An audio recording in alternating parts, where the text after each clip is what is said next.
đầu lại nó cha chưa thôi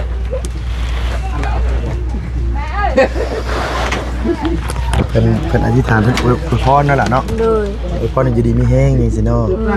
ขอพรนั่นแหละเป็นยังไงว่าง่ายซะ ta cha từ chỗ này ta được rồi này đây này cái bê lưỡi chả đây này bê lấy cái cá tôm cha này ว่าง่ายเป็นขอพรให้อยู่ดีมีแห้งให้ครอบครัวอยู่เย็นเป็นสุขบ่เจ็บบ่ป่วยสิบ่ลูกแม่นบ่โดย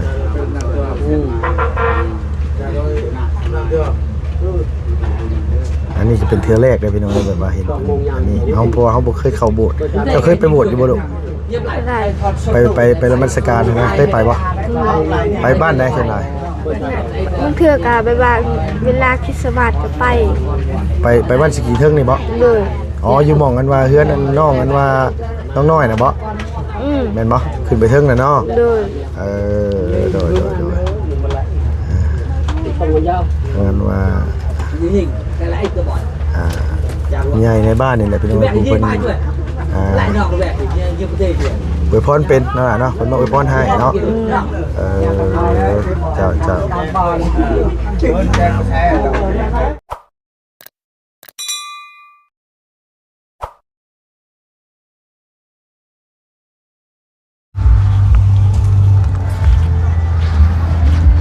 โอ้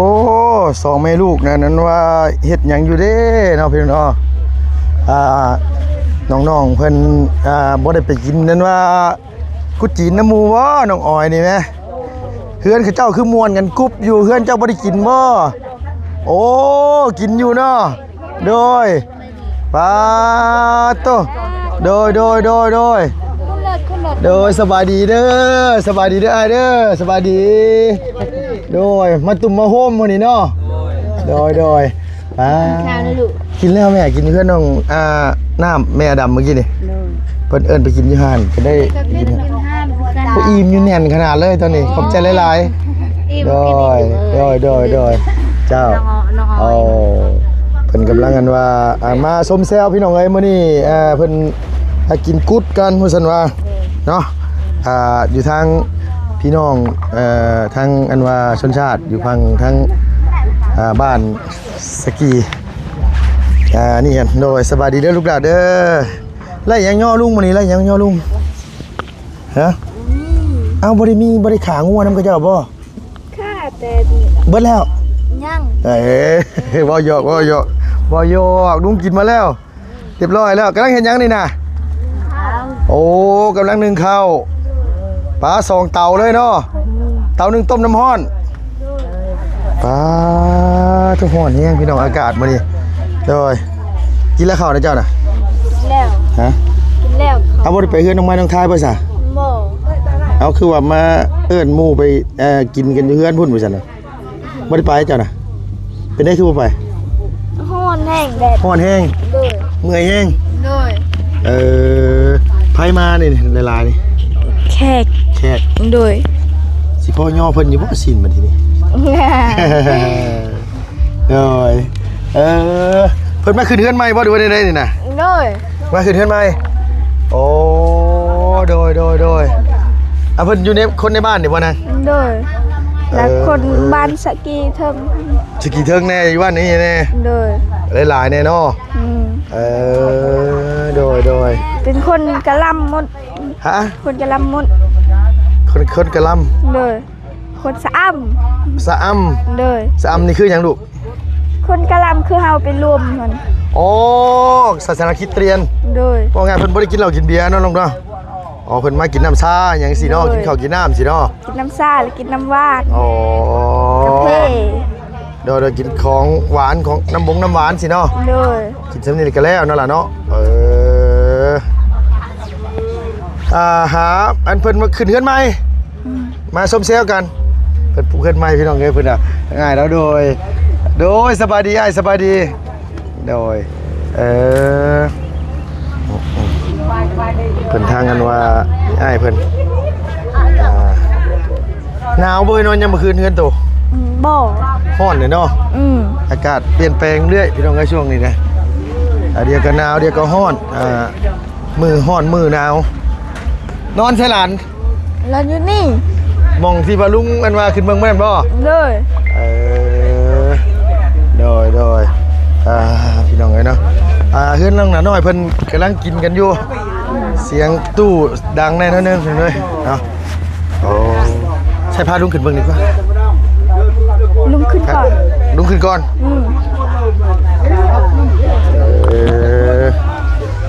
โดยกำลังกันไว้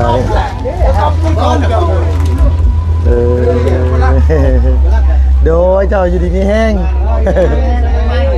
ทั้งอ้ายเพิ่นมารวมตัวกันกินน้ำชาน้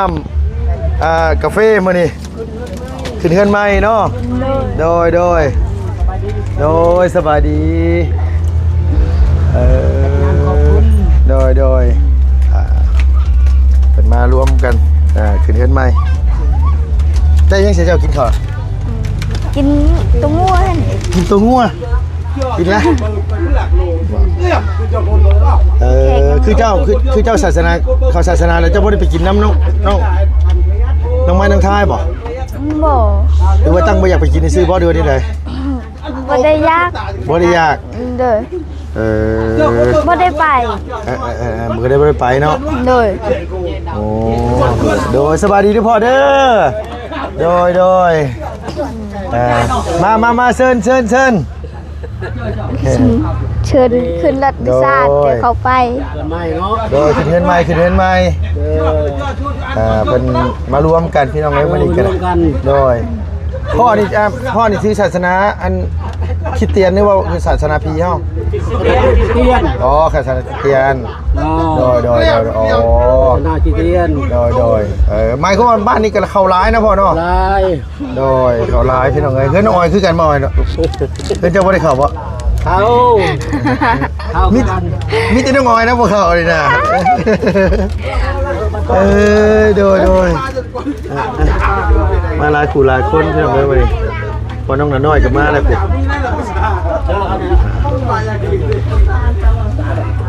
ได้ยังให้เพิ่นกินนี่ กับไก่ถึงโต ไก่บ่ได้ผูกแขนแน่นอนนางเนาะ โดย บ่มีผูกแขนเนาะมีแต่ว่ากินน้ำหวานกินน้ำส้มน้ำกาแฟแล้วก็แล้วเนาะ โดย โอ้โดย ผู้แขนบ่ได้ ผูกแขนบ่ได้ โดย แม่นแล้วมันผิดพี่น้องเอ้ยเพิ่นว่าเพิ่นบ่ให้เฮ็ดหยังเลยมีแต่เข้าไปอารามสการนั่นล่ะเนาะ โดย วันนี้เป็นวันอาทิตย์พอดีเลยโดยก็เลยบ่ได้เห็นว่าไปทางใดมีแต่มาถ่ายย่อข้าวย่อน้ำเพิ่น โดย อายุจักปีเลยลูกปีดิ 13 13ใกล้สิเป็นสาวเลยเนาะเจ้ามักบ้าไปได้บ่จักอันนี้จะฟ้าก็ได้เนาะ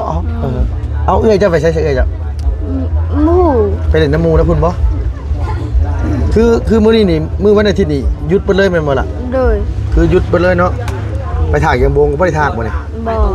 หยุดเบิดเลยพี่น้องเอ้ยมื้อนี้เพิ่นเป็นวันหยุดของศาสนาคริสเตียนแล้วเพิ่นก็เลยเอามาโฮมมาอันนี้กันโดยนี่ว่ามาขึ้นน้องหน้าน้อยก็เลยเห็นนั้นว่าเฮือนเพิ่นแซวอยู่เพิ่นเฮ็ดหยังกันเด้ว่ะเนาะเพิ่นก็เลยลุงก็เลยมาเบิ่งพี่น้องเนาะเพิ่นสิได้มาเบิดบ่ล่ะ โดย เพิ่นมาเบิดหลายกว่านี้บ่นี่โอ้หมายว่าเพิ่นมาเบิดแฮงหลายกว่านี้เด้อตรงนี้นะโดย ทางงานดองก็นี่ ฮะ งานดองก็นี่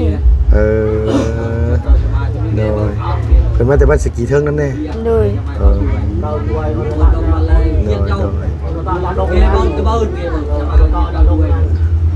หลายคนมีแต่ผู้ใหญ่ได้พี่น้องเด็กน้อยบ่ได้มีได้นี่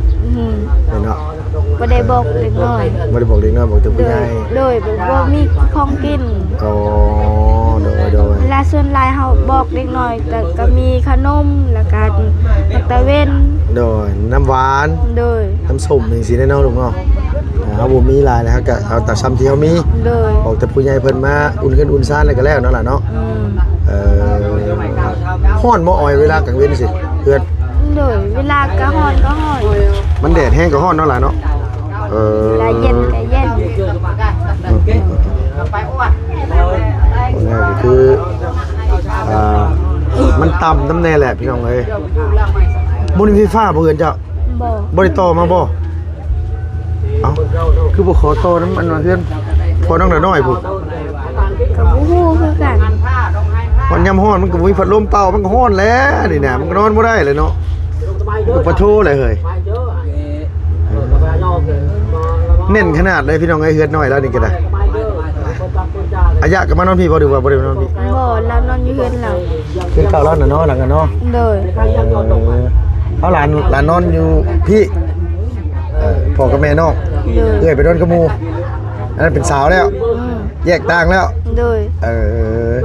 เขาเป็นผู้สาวมันเป็นหยังคือไปนอนร่วมกันหลายๆคนนะ กับไปนอนร่วมกันเวลาเขาสิลมบ่าว โอ้เวลาผู้บ่าวมาล่มน่ะจะได้ล่มบ่าวโอ้โดยคือแปลว่าผู้บ่าวมาเอิ้นก็ต้องไปเอิ้นให้ผู้สาวสิเนาะกันมาเอิ้นอยู่นี่ก็บ่มีแต่เจ้าได้ลูกเนาะ มีแต่ค่อย โดยยังไงอันนี้ก็แบบว่าเพิ่นมาขึ้นเฮือนขึ้นซ่านใหม่นี่แหละน้องออยก็ผู้ใหญ่พี่น้องเนาะสดซอยแต่ผักกระจาดสังกะสีซื้อเลินพี่น้องเอ้ยเพื่อนกับพ่อน้องออยเพิ่นมาตั้งมาปลูกเองเพราะว่าทั้งทีมงานงบประมาณบ่มีพี่น้องเอ้ยมองง่ายก็คืองบซอยน้องน่ะมันมีแต่ซ้ำนี้มันมีบ่หลายเลยแต่ซ้ำนี้ก็เอาเลยเนาะลูกเนาะ โดย ได้เดินได้นี่เลยก็บ่ได้น้อยใจแล้วว่าเฮ้ย บ่ น้อยใจน้อง โดย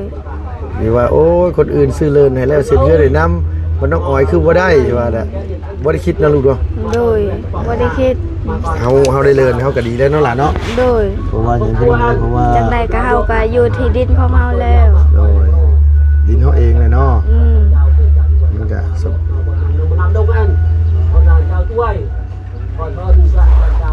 คือว่าเขาที่ทาน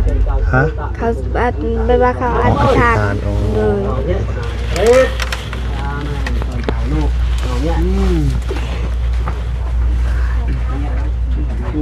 Đâu lại nó cha chưa? Ui.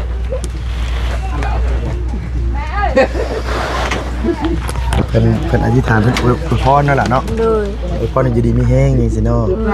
ขอพรนั่นแหละเพิ่นว่าง่ายซะ Ta cha từ chỗ này ta được này. Đây này cái bê lưỡi chả. Đây này bê là cái cả cái cha này. ว่าง่ายเพิ่นขอพรให้อยู่ดีมีแห้งให้ครอบครัวอยู่เย็นเป็นสุข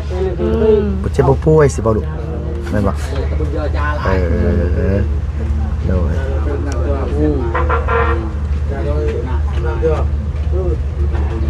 อันนี้จะเป็นเทื่อแรกเลยพี่น้องแบบว่าเห็นอันนี้เฮาเพราะว่าเฮาบ่เคยเข้าโบสถ์เจ้าเคยไปโบสถ์อยู่บ่ลูก ได้ ไปนมัสการนะเคยไปบ่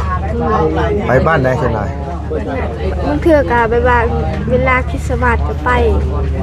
ปบ้านสกีเทิงนี่บ่ เลย อ๋ออยู่หม่องกันว่าเฮือนอันน้องกันว่าน้องน้อยน่ะบ่ แม่นบ่ขึ้นไปเทิงน่ะเนาะ เลย โดย Không có dao. มันว่า Nhìn cái lại tôi bỏ. ใหญ่ในบ้านนี่แหละพี่น้อง Mẹ ผู้ đi เพิ่น mai rồi. Lại nọ mẹ như cái gì vậy? อวยพรเป็นนั่นแหละเนาะเพิ่นมาอวยพรให้เนาะเจ้า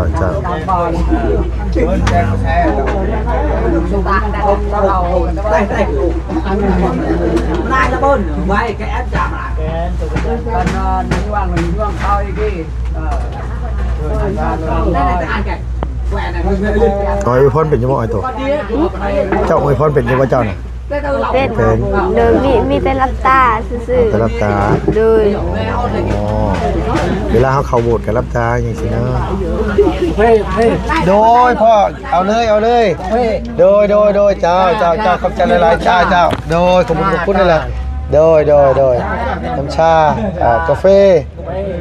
น้ำเป๊ปชงเป๊ปซี่นี่แหละเนาะโดย Cắtทานเพื่อให้เรา โดยอยู่ดีมีแห้ง ไม่ให้ โดยร่ำรวยอยู่ดีมีแห้งก็ต้องร่ำรวยน้ำเลยมันจังสมบูรณ์ โดยทางอันว่าพ่อเพิ่นมาอันนี้เนาะป่ะลงข้างล่างลูกป่ะเพิ่นแล้วเลยล่ะพี่น้องมีแต่ว่าลงไปข้างล่างก่อนบ่ได้ไปไสมื้อนี้อยู่เฮือน เลย อ อ๋อบ่เล่นไปเล่นไปแอนซันเด้อเนาะเนาะอยู่กันก่อนเนาะลูกเนาะโดยอยู่ย่อข้าวย่อน้ำให้เพิ่นนี่แหละเนาะโอ้ยโอ้มาแล้วพี่น้องเอ้ยเอาคือเป็นหยังกันน่ะคือหน้าบูดแท้เสียใจหยังกันนี่น่ะบ่ได้ไปเที่ยวจักแล้วหมอนี่บ่ไปเที่ยวไปเที่ยวไปพี่น้องเอ้ยมาพี่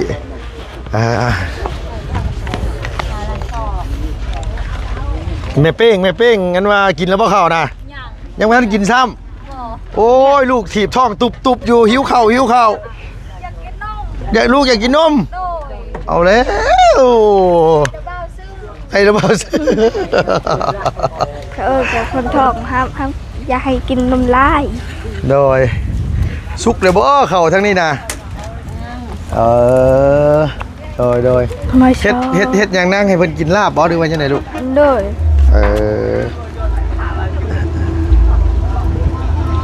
น้องเพิ่นกันว่าอันนี้เพิ่นว่าโอ้เสียงเพลงดังแท้เด้บัดทีนี้น้องนิวเพิ่นอันว่านี่เพื่อนน้องน่ะน้อยหลายคนอ๋อโอ้ยเกือบมันถึงหัวเล็กน้อยตำคิ้วแล้วนั่นน้องอีหลาน้อยนี่ก็พอแห้งแล้วบ่ได้สิพาไปหาหมออีกแล้วโดยฮ้อนดีดอกจังไงฮ้อนมาดิจะเอาไปได้ค่ะ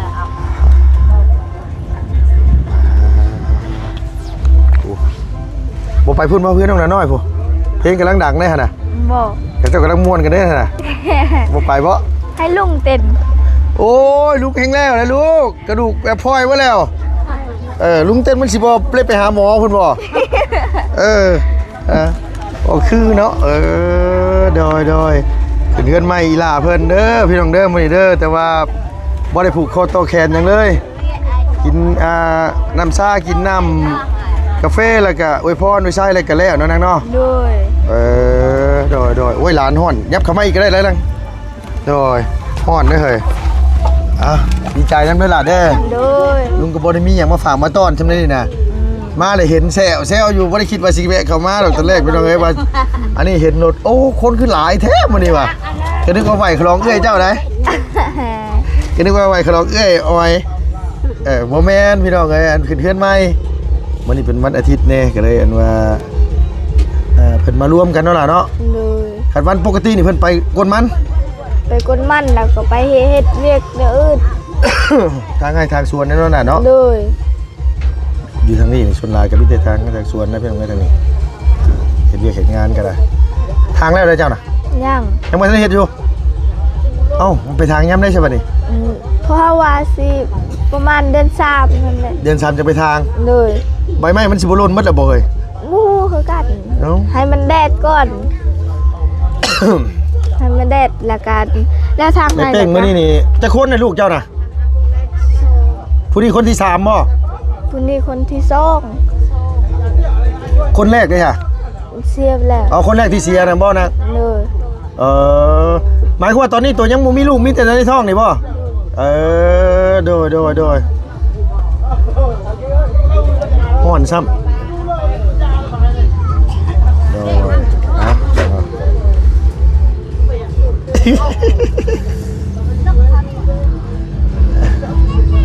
พวกเอ้ยพวกคือยังหิวข้าวคือบ่กินก่อนนั่งตัวคือบ่กินก่อนน่ะกินแล้วตัวหิวตัวก็กินแล้วเฮ้ยโอ้บ่ไหวนะกินแล้วนะลูกในท้องยันเอาแล้วจักหิวข้าวบ่จักหั่นน่ะเนาะแม่เป้งเขาบ่ให้ท่าแล้วแต่เขากินในญาติกินแล้วได้แม่เป้งอย่างให้นี่บ่คือคนอื่นอย่างให้ได้เห็นหน้าผัวซื้อกระไรนี้แล้วได้แม่เป้งอย่างให้หั่นน่ะเป็นอยู่ว่าเวลาท้องสิอยากให้อยู่บ่ผัวอยากให้ผัวบ่แพงบ่หมายความว่าสงสัยลูกสิเป็นแม่ยิ่งพี่น้องเอ้ยเอาอีหลีคันว่ามีท้องน่ะแพงผัวนี่ส่วนหลายสิเป็นแม่ยิ่งคันแพงผัวเมื่อไหร่สั่งผัวเมื่อไหร่ผู้ชายแน่แหละนั่นน่ะเอาส่วนหลายคันลูกแม่ยิ่งนี่สิแพงผัวคันลูกผู้ชายนี่สิสั่งพ่อมันเห็นหน้าพ่อมันนี่โอ้ขี้เกียจนี่นะหึนนี่นะเอาเพิ่นเว้าได้ผู้เฒ่าเพิ่นเว้าเนาะแม่เนาะคันลูกชายนี่สิเห็นบ่ค่อยมักหน้าพ่อปานใดขนาดอยู่ในท้องได้ฮะคือเมียลุงคือกันตอนนั้นท้องน้องเน่ เห็นนุ่งบ่ได้หอมนะหอมใช่หอมขัวอยู่ เกิดมาเป็นลูกสาวซ้ำโดยผู้เฒ่าเพิ่นเว้าดอกว่าคันว่าท้องนี่คันเมียสร้างผัวนี่ผู้ชายโลดเพิ่นว่า 80%อันนี้แพงผัวบ่ บ่ได้แพง บ่แพงหรือแพงอยากให้บ่อยากให้บ่เวลาเห็นผัวเฮ็ดผิดนิดหน่อยนี่บ่ได้อยากให้โอกาสจะเป็นมีหญิงก็ได้ผู้ชายก็ดีคันแบบนั้นน่ะคันสั่งเลยนี่โอ้ยคันเห็นหน้าซื่อนี่เห็นซื่อก็ให้นี่แม่นแล้วอันนั้นน่ะผู้ชายส่วนหลายโดย ลุงตัวนี้ก็ถือผ้าลุง ไทย ลุง โอ้3 เดือนเลยนี่ ลำเดือนคือใหญ่แห้ง อันนั้นซีเดี๋ยวว่าตัวสู่ลุงมาได้ครับตัวสู่ลุงมาได้แต่ว่าลุงคลอดไปได้ได้2 เทื่อได้มื้อเช้านี่นะ เห็นยัง เด้อโอเคเอาอีหล่าสวัสดีเด้อเด้อจะดีมีแห้งเด้อนางเด้อโดยเอาไม้มาให้ลุงเด้อเห็นเพิ่นแซวอยู่พี่น้องกินข้าวแม่นางตัวน่ะกินแม่โอ้ยสิไปถ่าไผนั่นน่ะเนาะเจ้าของหิวมาไปถ่าคนอื่นมาสิพี่น้องเอ้ยในเป้งซ้ำเพิ่นหิวข้าวว่าซั่นว่าอ้าวในๆก็ยินดีนำอีหล่าน้องเพิ่นเนาะพี่เนาะน้องออยครอบครัวเพิ่นกำลังขึ้นเฮือนใหม่ไต่เฮือนงามขอให้สุขภาพอยู่ดีมีแฮงอย่าเจ็บอย่าจนร่ำรวยขอให้ประสบความสำเร็จในหน้าที่การงานเนาะขอให้เป็นคนดีในสังคมอะไรพี่น้องเอ้ยทุกสิ่งอย่างก็ได้เนาะเอาสำหรับที่นี้ไปเลยเด้อพี่น้องเด้อจังได๋ก็ขอบคุณ FC ขอบใจผู้ใหญ่ใจดีหลายๆครับพี่เนาะที่สดที่ซอยน้องเพิ่นมาจะได้ขึ้นในเฮือนมื้อนี้เนาะเอาไปแล้วพี่น้องบ๊ายบายสบายดี